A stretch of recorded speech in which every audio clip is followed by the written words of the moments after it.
Hello, पहा आता मी नागली पापड करतोय. नागलीचा एक नंबर पापड. हे बघा हे नागली पापड करतो. डायरेक्ट एक नंबर आहे. हे बघा तेलात टाकला पाकाला फुलतो. हे बघा याला नागलीचा पापड बनता. हे बघा है ना, एक नंबर निघतो डायरेक्ट पापड. डायरेक्ट म्हणजे पापड म्हणतात ना. मी घेतले हिच्यात टाकले. मी दोन्ही टाकले डायरेक्ट. दोन्ही एकत्र टाकून घेतले पाहिजे. हे बघा दोन्ही एकत्र धरले तर असं चिमट्या धरायचे.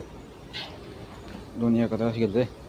चिमट्या तेल नित राहतं. पा एकत्र दोन पापड टाकले ना. असं उभं करा तेल नितरतं मग. आता एकटे तीन टाकू आपण. हे बा मी टाकायचं एकटे तीन टाकले. पा तीन टाकलं का तर तीन टाकून गेले. वळीन चाला आपला